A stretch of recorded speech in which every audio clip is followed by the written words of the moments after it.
여러분 안녕하세요. 안전한 교통문화에 대한 여러분의 관심과 배려가 대한민국의 아름다운 교통 질서를 만들 수 있다는 거 알고 계시죠?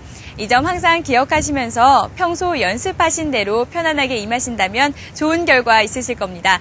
그럼 지금부터 장내 기능시험 채점 기준과 진행 순서에 대해 설명해 드리겠습니다. 합격 기준입니다. 장내 기능시험 채점은 전자채점 시스템에 의해 감점제로 채점되며 100점 만점에 80점 이상을 득점해야 합격할 수 있습니다. 다음은 실격 사유입니다.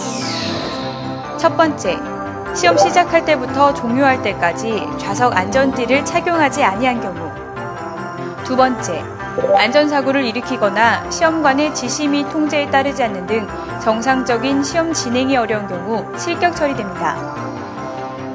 보다 자세히 설명드리면 엔진 시동 지시에도 불구하고 3회 이상 시동을 걸지 못했을 때와 출발 신호를 듣고 3회 이상 출발하지 못한 경우, 주차 브레이크를 채운 상태로 출발하는 경우와 출발 지시 후 5분 이내에 종료 지점을 통과하지 못하는 경우 정상적인 시험 진행이 어려운 경우에 해당되어 실격 처리됩니다.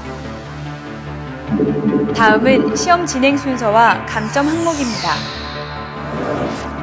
수험생은 시험 시작 전 대기실에서 안전사고 예방과 채점 기준에 대한 사전 교육을 받으시고 신분 확인 절차 후 지정된 차량에 승차하시면 됩니다.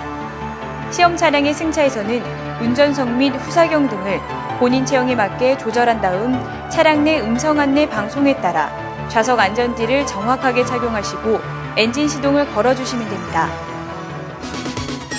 먼저 정지 상태에서의 운전장치 조작 능력 시험입니다. 주차 브레이크를 채운 상태에서 안내방송에 따라 기어 변속, 전조등, 방향지시 등 와이퍼 순으로 운전장치를 조작해 주시면 됩니다. 첫 번째, 기어 변속 조작 과제입니다. 안내방송에 따라 일종 보통은 변속 레버를 2단 또는 후진으로 넣었다가 다시 중립으로 전환하시면 되고, 이종 보통 수동 차량은 1단 또는 후진으로 넣었다가 중립으로 전환하시면 됩니다. 이종 보통 자동 차량의 경우 진행으로 넣었다가 다시 주차로 전환하시면 됩니다. 이때 10초 이내에 지시한 기어를 넣지 못한 경우 또는 수동 차량은 중립, 자동 차량은 주차 위치로 전환하지 못한 경우 5점이 감점됩니다. 두 번째, 전조등 조작 과제입니다. 안내방송에 따라 전조등을 켜고 상향등, 하향등을 조작한 다음 전조등을 꺼주시면 됩니다.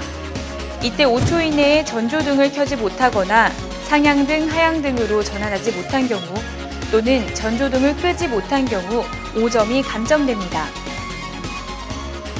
세 번째, 방향지시 등 조작 과제입니다. 안내방송에 따라 좌측 또는 우측 방향 지시등을 켠 다음 방향 지시등을 꺼주시면 됩니다. 이때 5초 이내에 방향 지시등을 켜지 못한 경우 또는 방향 지시등을 끄지 못한 경우 5점이 감점됩니다. 네 번째, 와이퍼 조작 과제입니다. 안내방송에 따라 와이퍼를 작동시킨 뒤 다시 와이퍼를 꺼주시면 됩니다. 이때 5초 이내에 와이퍼를 작동시키지 못한 경우 또는 와이퍼를 끄지 못한 경우 5점이 감점됩니다. 두 번째, 차로 준수 및 돌발 상황 발생 시 급정지 시험입니다. 출발선에서 주차 브레이크를 풀고 출발 신호를 듣고 시속 20km 미만의 속도로 진행하시면 됩니다.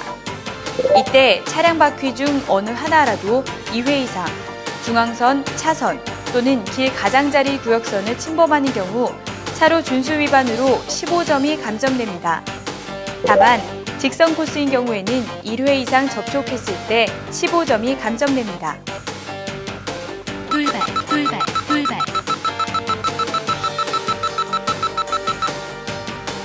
차량 진행 중 돌발이라는 경고 음성과 동시에 차량 앞쪽에 설치된 돌발등이 켜지게 되면 2초 이내에 정지하고 3초 이내에 비상전멸 등을 작동하시면 됩니다.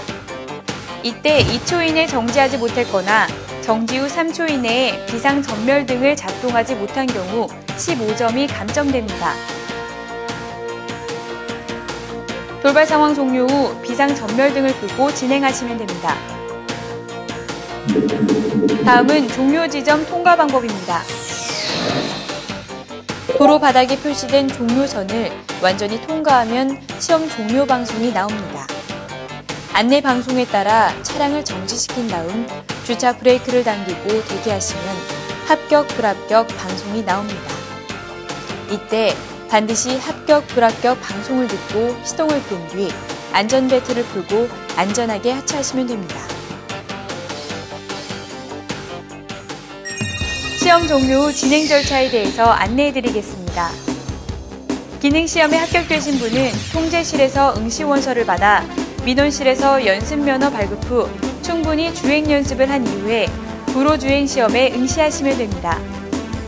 불합격되신 분은 마찬가지로 통제실에서 응시원서를 받아 민원실에서 다음 기능시험 일정을 접수하여 시험에 응시하시면 됩니다.